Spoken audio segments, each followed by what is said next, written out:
Our next presenter is Meagan Ireson. Meagan has been exploring the meadows of the Scott Watershed since 1995. She holds a BS in Earth Systems from Stanford University and an MA in Education from Humboldt State University. A veteran middle school science teacher, Meagan is dedicated to building strong relationships and working collaboratively to develop creative solutions. As the Mountain Meadow Project Coordinator for the Scott River Watershed Council, Meagan manages meadow restoration and monitoring projects, helping to protect and restore these vital systems. Please join me in welcoming Meagan Ireson.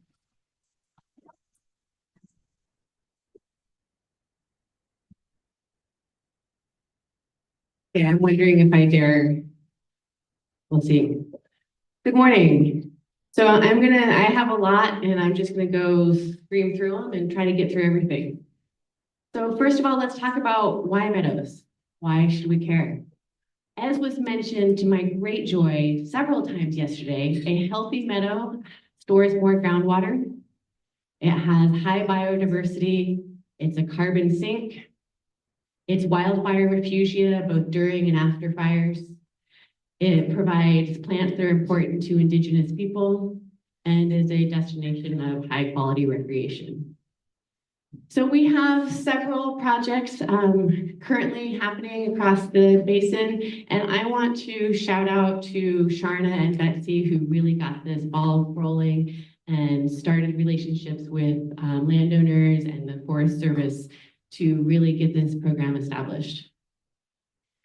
So Big Meadows is on both public and private land. The majority of the footprint that we're working in is owned by EcoTrust Forest Management, and there's a small section in the Marble Mountain Wilderness, which has an active grazing allotment. This project includes aspen stand restoration and protection, cottonwood stand protection, invasive weeds management, and gully treatment. So we're talking about meadows. Why are we talking about aspen?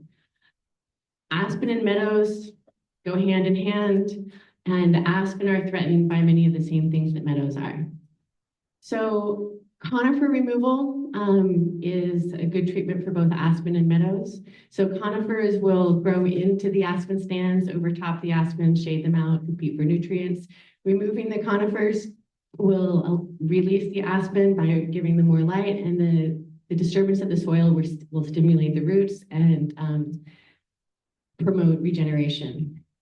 Cattle exclusion, so also impacts both meadows and aspen.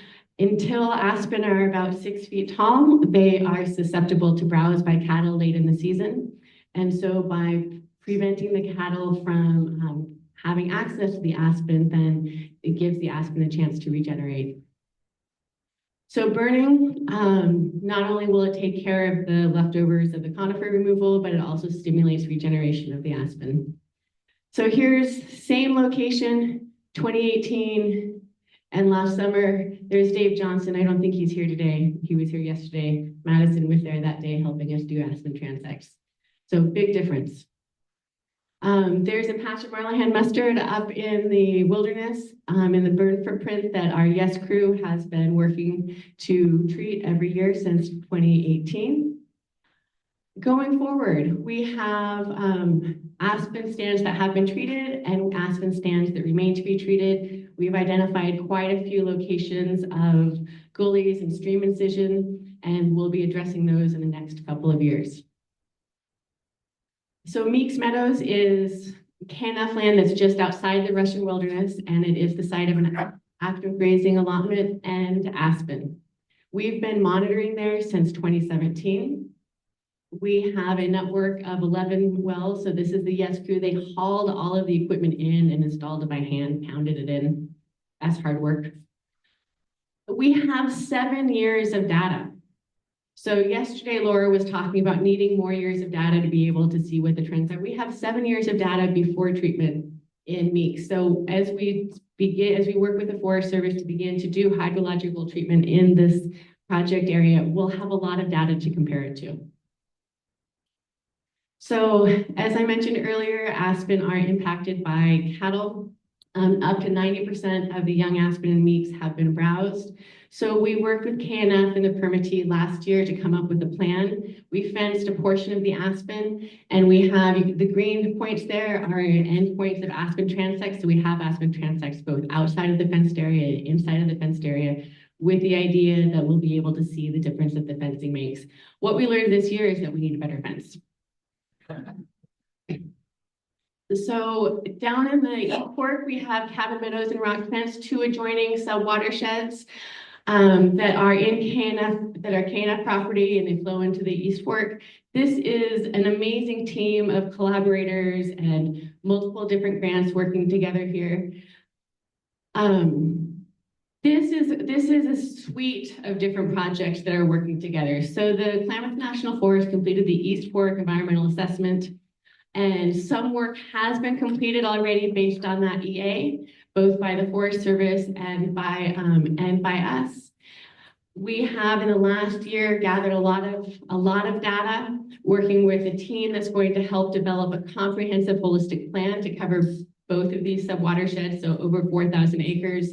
And then we will work to implement that plan while continuing to monitor the effects. So one of the issues is roads. We have completed 2 culvert removals of failed culverts. Another issue is hydrologic degradation. So the image on the left is an incised and eroded channel through the meadow. And as Laura mentioned yesterday, when you have that erosion in the channel in the meadow, it acts as a drain. So it drains the groundwater around it, dries the meadow. Something as simple as a down log, as you can see on the right, holds the moisture back in the slope above it. So our plan is to use low-tech process-based restoration techniques, so VDAs and similar. And this is the kind of treatments we'll be doing in big meadows as well. So the idea is you slow down the water. It drops the sediment, it helps degrade the channel. You spread it out, it sinks into the ground.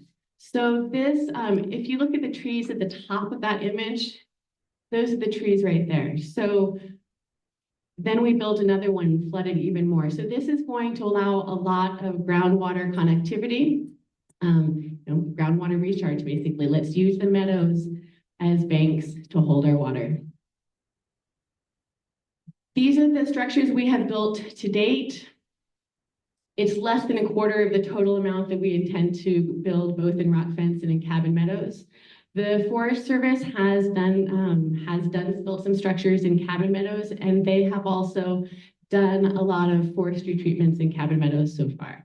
So just like the aspen, meadows are threatened by conifer encroachment. So you can see the young conifers growing into the meadow space there. And the forest around the meadows are also more dense than ideal. So Klamath National Forest, Chris's crew has done a lot of thinning already in Cabin Meadows. There is more work to be done. Like I said earlier, we have collected a whole lot of data in the last year or two on both Cabin Meadows and Rock Fence. One of the most interesting things that we found is working with Southern Oregon University students and Dr. Shire Warner.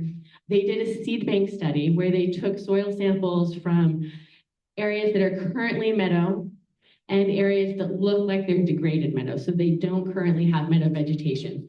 They grew those soil samples in the greenhouse, and they found that the species that grew were the same in both groups. So the seed bank is there, the meadow vegetation seed bank is there. We just need to bring the conditions back so that those seeds can grow. So taking what we've learned so far, building on the work that has been completed, all the data that we have collected, we are working with the DREAM team to develop holistic plans for both of these basins that will address the roads, the recovery of degraded stream channels, meadow and fens, and improve forest health. And that's double cascade frogs there in Maya's hands. That was a great day. So we have a pairing of several different grants together that are working, that are focused on meadow inventory, restoration planning, and then into implementation. So we spent last summer with a great group of people. We spent a lot of time doing meadows inventories. So this was time in front of the computer looking at imagery. So all of the blue dots there are meadows that were identified from imagery. The orange dots are meadows that we have field verified. So we've been there, we've collected data on those meadows. So this information we are currently working to develop a prioritization to help us decide where we want to focus our efforts next. So where we will expand our meadows program. And in this effort, we have been working in collaboration with the Klamath Meadows Partnership, which is an organization of over 20 different organizations that are focused on understanding and restoring the meadows in our region. What we're learning in our projects, we're sharing with our partners in the KMP. What they're learning, they're sharing with us. It's a win-win across the region. And I'm done. Question.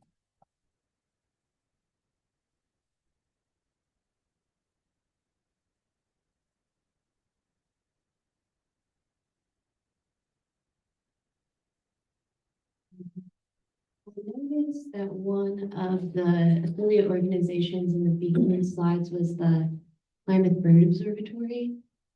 Can you tell me what their role is? So the Klamath Bird Observatory has done bird surveys in Big Meadows. So the idea is that long-term, the meadow and aspen work that we do there will benefit the bird populations. And so they did a survey before we did any work. They did a survey a couple years ago. They didn't see much difference at that point. There were some differences. But then they're going to do another one in a few more years. So the impact on the bird populations they're expecting is going to take a longer period of time to show up.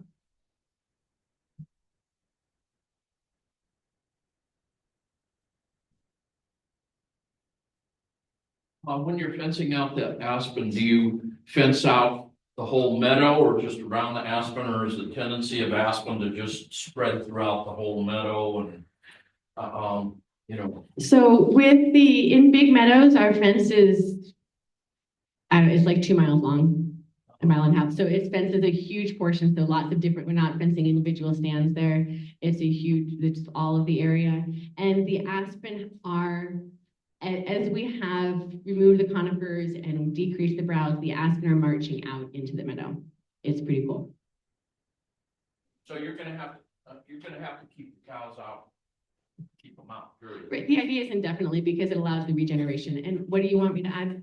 Just private land, open preference, no cows, open range, need for fence. Okay, I'm just going to repeat that. So there is an active cattle allotment on the Klamath National Forest portion of Big Meadows that adjoins that private land. And the private landowner wants to keep the cattle out permanently. And so that is one of the pieces there. So this is on private land that's being fenced.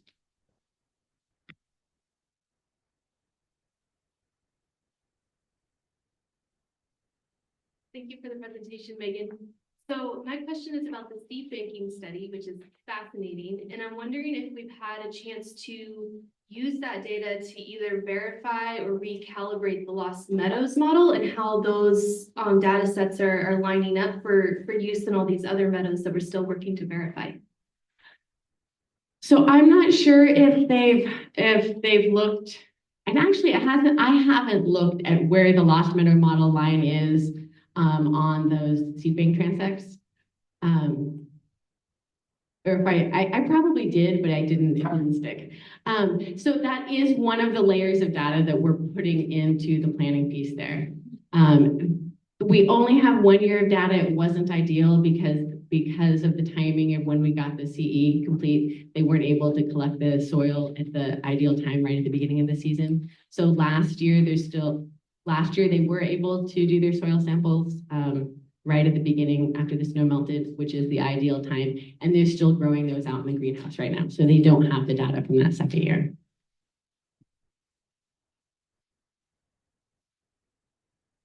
Fencing's a little bit like opiates. It's really good when you break your neck and you need to be your back and you need to be sedated, but you don't want to be on it long term. What's your thoughts on what are you going to do with the fencing after a while? So one of the things that we've explored is the idea of doing hinge cuts. So right now what we're doing is putting the fences up and taking them down every year.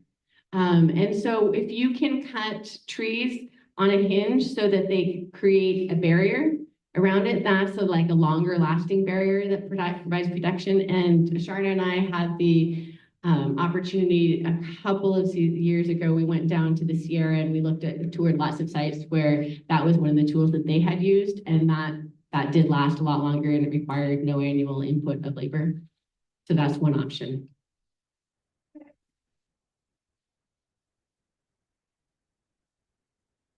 I've never heard fencing as an opiate analogy. Now I have to think about that one. Thank you for that. So one of the other things that we're trying to look at is, and as Meagan mentioned, there's places that, in this particular instance on Big Meadows, it's a private landscape, and the open range laws make the private landowner have to make the fence available to try to keep the cows out. And so that was kind of the motivation on that.